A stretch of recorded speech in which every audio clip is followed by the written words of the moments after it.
हम सब जिंदगी में कभी न कभी अंदर से एक सुकून, एक शांति की खोज में रहते हैं, है ना? पर सवाल ये है कि ये शांति मिलती कैसे है? आज हम एक बहुत ही गहरे दर्शन के नजरिए से इसी सवाल का जवाब ढूंढने की कोशिश करेंगे। तो चलिए इस सफर की शुरुआत करते हैं। कभी ऐसा महसूस हुआ है कि अपने ही ख्याल, अपना ही मन जैसे खुद का दुश्मन बन बैठा हो? मतलब अंदर ही अंदर एक ऐसा बवंडर सा उठता है। चिंता, शक, बेकार की बातें, सब कुछ जैसे हम पर हावी हो जाता है। पता है, जिस स्रोत को हम आज देख रहे हैं ना, वो मन की इसी उथल पुथल को एक नाम देता है, तूफान। तो ये आंतरिक तूफान असल में है क्या? ये दर्शन कहता है कि ये सिर्फ हमारे सोचने का तरीका नहीं है। नहीं, इसके पीछे ना एक बहुत बड़ी, एक गहरी वजह छिपी हुई है। आइए जरा इसे और करीब से समझते हैं। देखिए, जो लोग इस रास्ते पर चलते हैं वो अक्सर बताते हैं कि मन के ये तूफान आते हैं और कई बार तो ये बहुत डरावने भी लगते हैं। लेकिन यहाँ एक बहुत ज़रूरी बात कही गई है, घबराने की ज़रूरत नहीं है। क्यों? क्योंकि ये तूफान असल में एक भ्रामक शक्ति की तरफ से आते हैं। ये एक तरह का युद्ध है, एक ऐसी शक्ति के खिलाफ जिसे नाम दिया गया है माया। तो सवाल उठता है कि आखिर ये माया है क्या चीज़ जो ये सारे तूफान पैदा कर रही है? इस दर्शन के हिसाब से माया एक इल्यूजन है, एक ऐसी ताकत जो हमें इस बाहरी फिजिकल दुनिया से बुरी तरह बांध देती है। वो हमें ये मानने पर मजबूर कर देती है कि मैं बस ये शरीर हूं। और बस जैसे ही हम ये मानते हैं, हम अपनी असली पहचान भूल जाते हैं और दुख और कन्फ्यूजन के जाल में फंसते चले जाते हैं। और बस यहीं से असली संघर्ष शुरू होता है। एक लड़ाई दो सच्चाइयों के बीच की। एक तरफ है शरीर और दूसरी तरफ है आत्मा। हमारी सारी बेचैनी, मन का हर तूफान असल में इसी एक टकराव की देन है। इस फिलॉसफी के हिसाब से हमारी सबसे बड़ी गलती है देह अभिमान में जीना। मतलब इस बात को पक्का मान लेना कि मैं ये शरीर हूं और बस यही मेरी सच्चाई है। और जानते हैं, जिस पल हम ये सोचते हैं ना, उसी पल हम माया को खुला मैदान दे देते हैं खेलने के लिए। और वहीं से शुरू होता है दुख, गुस्सा और हर तरह की अशांति का खेल। तो फिर इसका हल क्या है? जवाब है आत्म अभिमानी बनना। मतलब इस एहसास में टिकना कि मैं ये शरीर नहीं हूं, मैं एक आत्मा हूं, एक ज्योति बिंदु, इस शरीर से बिल्कुल अलग। और यही, सिर्फ यही हमारी असली, हमारी नेचुरल स्टेट है, शांति की, खुशी की। हाँ, ये बात भी सच है कि इस भूली हुई सच्चाई को दोबारा याद करने में थोड़ी मेहनत जरूर लगती है। तो चलिए इन दोनों अवस्थाओं को एक बार आमने सामने रखकर देखते हैं। फर्क बिल्कुल साफ हो जाएगा। एक तरफ है देह अभिमान, जो हर दुख की जड़ है, माया का प्लेग्राउंड। दूसरी तरफ है आत्म अभिमानी अवस्था, जो सच्चे सुख का सोर्स है, जो हमें पिता से कनेक्ट करती है। एक रास्ता अशांति की तरफ ले जाता है और दूसरा शांति की ओर। एक हमें भटकाता है, दूसरा हमें घर वापस लाता है। अच्छा, तो प्रॉब्लम समझ आ गई और सॉल्यूशन का रास्ता भी दिख गया। लेकिन इस रास्ते पर लेकर कौन जाएगा? गाइड कौन करेगा?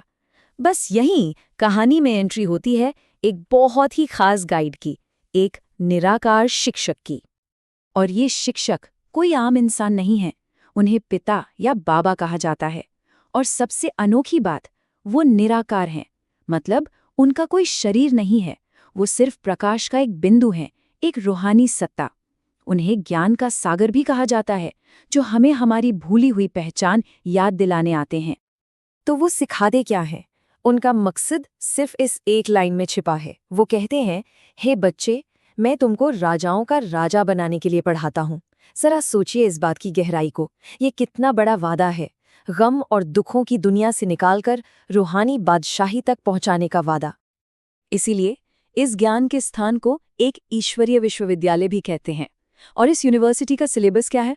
बस एक, खुद को बदलना।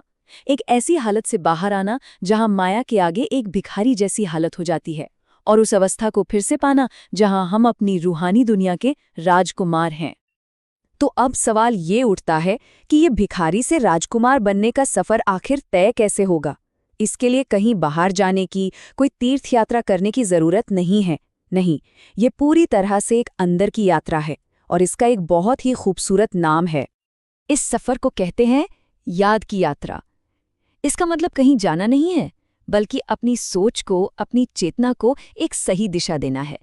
ये एक मेंटल पिलग्रिमेज है, मन और बुद्धि की एक प्रैक्टिस, जिसे कहीं भी किसी भी वक्त किया जा सकता है। तो इस यात्रा के स्टेप्स क्या हैं? असल में बहुत सीधे और सरल हैं। सबसे पहला कदम, खुद को बार बार याद दिलाना, मैं एक आत्मा हूँ। दूसरा, उस निराकार पिता को याद करना, मन से उनके साथ कनेक्शन बनाए रखना। तीसरा, जो ज्ञान मिल रहा है ना, उस पर सोचना, उसका मंथन करना। और चौथा, जो कि बहुत बहुत ज़रूरी है, अपने कर्मों पर ध्यान देना। ये पक्का करना कि कोई भी ऐसा काम न हो जो नेगेटिव हो, जिसे विकर्म कहा जाता है।